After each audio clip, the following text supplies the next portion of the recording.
Bismillahirrahmanirrahim. Good morning, 7th class. This is your final term. Okay, you will have to open your this book, Understand and Communicate. आपने अपनी ये book open करनी है, Understand and Communicate. और उसका हम vocabulary lesson today we are going to do और lesson number 24 that is vocabulary lesson. ये आज हम vocabulary lesson करने जा रहे हैं और vocabulary lesson के पार्ट सी को आपने टिक कर लेना है या फिर सर्कल कर लेना है. You will have to open your page number 232. आपने पेज नंबर 232 ओपन करना है और इसका ये है पार्ट सी. आपने इसको सर्कल करना है या इसको टिक कर लेना है. ये हमारा इंक्लूड होगा. इस चैप्टर से हमने ये वाला पार्ट करना है part see that is occupations. Occupation किसे कहते हैं? ऑक्यूपेशंस होते हैं पेशे. जैसे एक फॉर एग्जांपल अगर आपको मैं पढ़ा रही हूँ तो टीचिंग क्या है मेरा? ऑक्यूपेशन, पेशा. प्रोफेशन भी इसको बोलते हैं और ऑक्यूपेशन भी. तो यहाँ पे हमारा ये पार्ट आप देख रहे हैं. आपने 232 पेज ओपन करना है. Give a name to each of the following persons. अब ये पर्सन कुछ दिए हुए हैं. पेपर में भी आपको बिल्कुल इसी तरह से आएगा और आपने जो राइट ऑप्शन जो राइट आंसर होगा वो आपने इसके साथ लिख देना है. ये मैं आपको भी नेक्स्ट उसमें सॉल्व करवा रही हूँ. आपने ये बुक पेज ओपन करना है 232. ये पार्ट आपने कॉपी पे नहीं करना. You will have to solve this part on your book. आपने बुक पे ही ओपन करना है. ये मैं आपको एग्जांपल दे रही हूँ. इस तरह से आपने इसको सॉल्व कर लेना है. चाहे तो ये इस साइड पे आंसर लिख दें या फिर सारे आंसर इस साइड पे लिख दें. आप इसको स्टार्ट पे भी लिख सकते हो और एंड पे भी लिख सकते हो.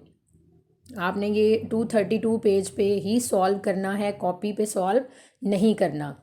अच्छा जी, आपने ये देखें 232 पेज ओपन है. आपने ओपन कर लेना है. इसको हम रीड आउट करते हैं और साथ साथ में आंसर बोलती जाती हूँ और फिर आपने इसको सॉल्व कर लेना है. रीड आउट करते हैं. A person who presides at a meeting. कोई भी किसी जलसे की सदारत, ऐसा शख्स जो किसी जलसे की सदारत करता है, किसी मीटिंग की सदारत करता है, उसको क्या बोलते हैं? चेयरमैन. ठीक है, क्या बोलते हैं उसको? चेयरमैन. नेक्स्ट है a person who takes charge of a school. जो स्कूल का चार्ज, इंचार्ज कहते हैं सारा इदारा संभालने वाला या उसके मामलात कंट्रोल करने वाला, उसको क्या बोलते हैं? प्रिंसिपल. जो स्कूल के सारे मामलात देखता है उसको क्या बोलेंगे हम? प्रिंसिपल.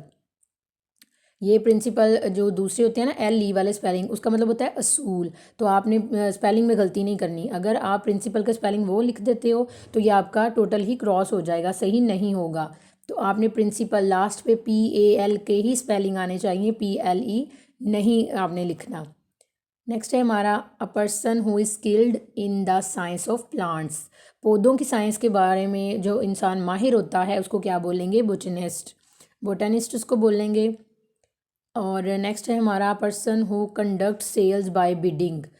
कंडक्ट सेल्स, सेल करना, कोई चीज़ फ़रोख्त करना. बिडिंग कहते हैं अपनी मर्ज़ी की कीमत लगाना, बोली लगाना ना जिसे हम कहते हैं, अपनी मर्ज़ी की कीमत मुकर्रर करना. तो उसको क्या बोलेंगे? ऑक्शनियर. नेक्स्ट है हमारा person who draws plans for buildings. जो इमारतों के प्लान, मंसूबे बनाता है, जो उनको तमीर करता है या उनके प्लान करता है कि किस तरह से बिल्डिंग्स बनाई जाती हैं, उसको क्या बोलेंगे? Architect. A person who sets glass in window frames. Window, खिड़कियों के फ्रेम में जो ग्लास को सेट करता है उसको क्या बोलते हैं? ग्लेजियर. स्पेलिंग है इसके GLAZIER. A person who gives evidence in court. Court, अदालत में अगर कोई सबूत पेश करे तो उसको क्या बोलते हैं? Witness.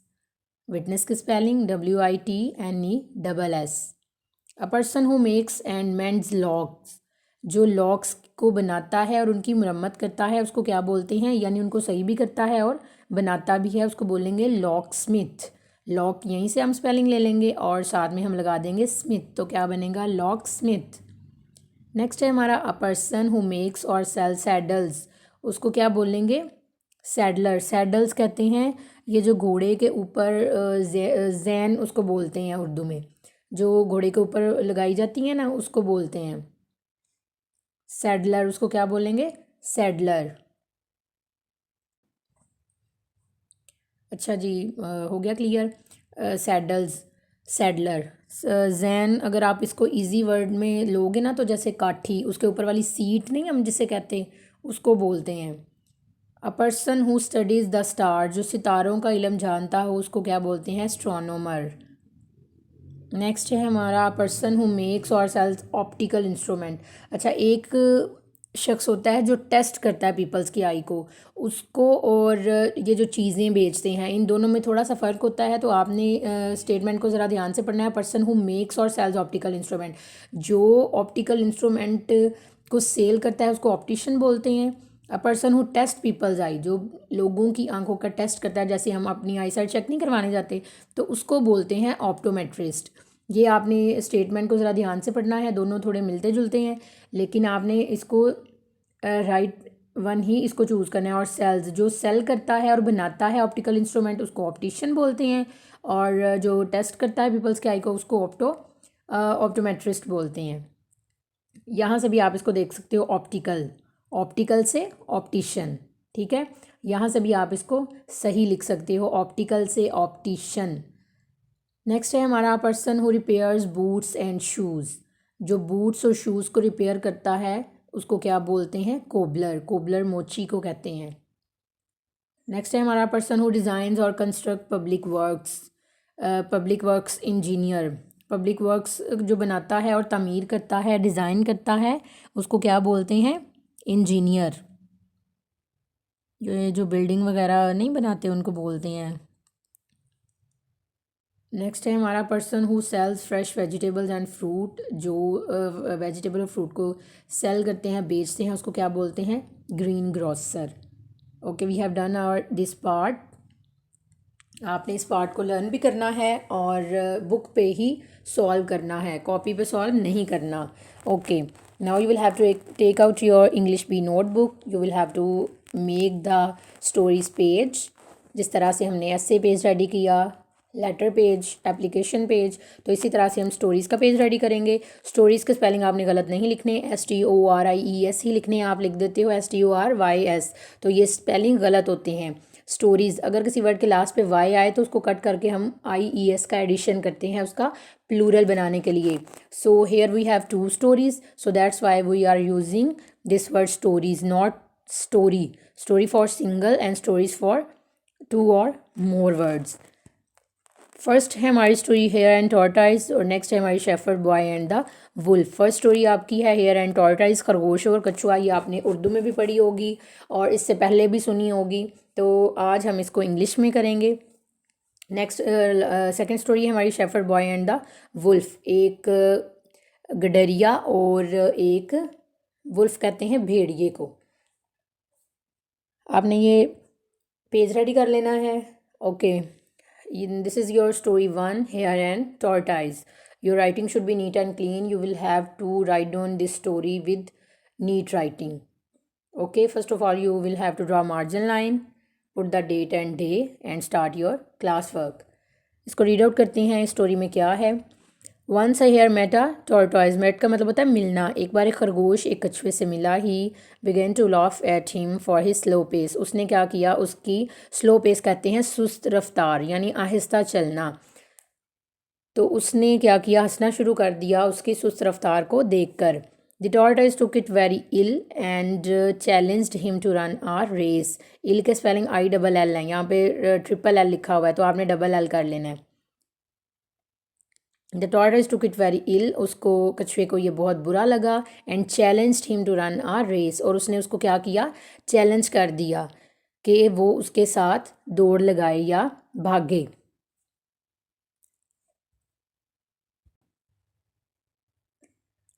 The hare laughed at the challenge and accepted it. अच्छा जी, अब कछुए को तो बहुत बुरा लगा कि, और उसने उसको क्या किया? भागने के लिए चैलेंज दे दिया। The hare laughed at the challenge and accepted it. उसने, खरगोश ने क्या किया? खरगोश हंसा उस पर और उसने वो चैलेंज कबूल कर लिया। एक्सेप्टेड का मतलब होता है मान लेना, कबूल करना। नेक्स्ट डे, अगले दिन क्या हुआ जी? द रेस बिगन, जो रेस थी, दौड़ थी, वो शुरू हो गई। The hare ran very fast and left the tortoise far behind. Hare जो था, खरगोश जो था, वो बहुत तेज़ भागा और उसने कछुए को बहुत पीछे छोड़ दिया। फार बिहाइंड का मतलब होता है बहुत पीछे, लेफ्ट का मतलब होता है छोड़ना। Then he lay under the cool shady tree to take a little rest but soon fell asleep. फिर उसने क्या किया? एक सायादार, ठंडे सायादार दरख्त के नीचे वो लेट गया आराम करने के लिए, और जल्द ही उसको नींद आ गई। अब वो ये समझ रहा था कि कछुआ तो बहुत आहिस्ता चलने वाला है और मैं इतनी तेज़ भाग कर उससे इतनी दूर आ गया हूँ कि अगर मैं थोड़ी देर आराम भी कर लूँगा तो कछुए के आने से पहले पहले मैं उठूँगा और जो हमने कोई स्पेसिफिक जो पॉइंट सिलेक्ट किया हुआ है वहाँ तक मैं कछुए से पहले पहुँच जाऊँगा।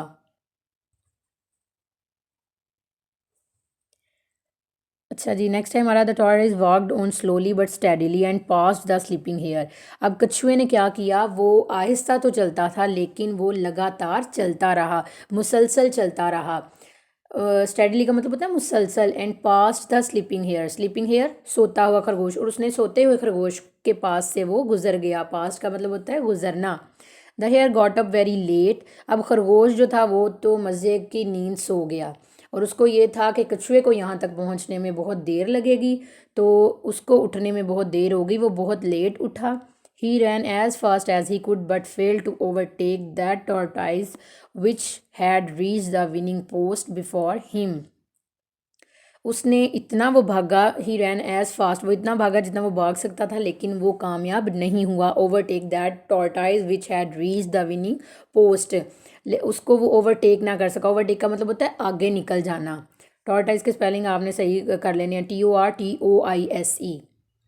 Which had reach the winning post, winning post वो पोस्ट थी, वो जगह थी जहाँ पर उन्होंने डिसाइड किया था कि we have to reach that post. तो विनिंग पोस्ट जीतने वाली जो जगह थी बिफोर हिम, उससे पहले।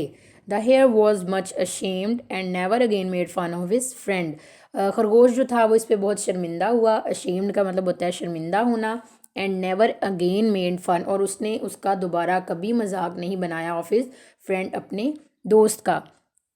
तो स्टूडेंट्स, हमने जो मॉरल इस स्टोरी से लिया है वो है जी, slow and steady wins the race. ये आप अगर आहिस्ता आहिस्ता काम करते हो लेकिन मुसलसल काम करते हो तो आप जीत जो है वो हमेशा आपकी ही होती है। फॉर एग्ज़ाम्पल अगर हम यहाँ पे आपकी देखें स्टडी के बारे में बात करें, तो जो स्टूडेंट्स डेली बेस पे अपनी डायरी को लर्न कर लेते हैं तो उनका ये हिसाब होता है slow and steady wins the race. तो लास्ट पे उनको क्या करना पड़ता है, जब पेपर होते हैं, एग्जाम्स होते हैं, तो उनको सिर्फ रिवाइज करना होता है।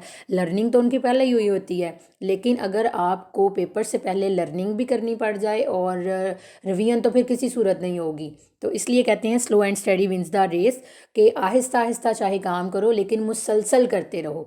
ये नहीं कि एक दिन आपने डायरी याद कर ली, दूसरे दिन स्किप कर दी, तीसरे दिन फिर कर ली और चौथे दिन फिर स्किप कर ली। आहिस्ता आहिस्ता डेली बेस पे जो हम डायरी देते हैं वो भी आपको इतनी ही दी जाती है, थोड़ी थोड़ी डायरी दी जाती है ताकि आप इजीली उसको कर सको। तो आपने भी क्या करना है, बिल्कुल टॉर्टाइज की तरह बनना है और खरगोश की तरह नहीं बनना, कि जो तेज़ी से भागा और उसके दिल में ये भी था। एक यहाँ पे एक पॉइंट ये भी है कि उसने गुरूर भी किया। तो ठीक है, गुरूर का भी सर हमेशा नीचा ही होता है। आप अगर आपने इस स्टोरी से दो मॉरल हैं, लेकिन आपको पेपर में यही मॉरल आएगा, slow and steady wins the race. आपने इसको इंग्लिश बी की नोटबुक पे करना है। Let's see the diary. Your diary is vocabulary lesson 24। Vocabulary lesson आपने करना है 24, इसका पार्ट सी। ये जो भी मैंने आपको कराया ना ऑक्यूपेशन, इसको आपने लर्न करना है और राइट डाउन करना है अपनी बुक पे, और साथ में आपने स्टोरी 1 लर्न करनी है with spellings. Don't forget to learn the spellings. हर डायरी में मैं मेंशन करती हूँ स्पेलिंग्स लर्न करनी है, लेकिन फिर भी आपकी इतनी ज़्यादा स्पेलिंग्स में मिस्टेक्स होती हैं, तो आपने इसको याद भी करना है और याद करने के बाद एज अ प्रैक्टिस आपने इसको लिखना है और चेक करना है, और लेकिन स्पेलिंग्स के साथ करना। ओके क्लास, थैंक यू, अल्लाह हाफिज़।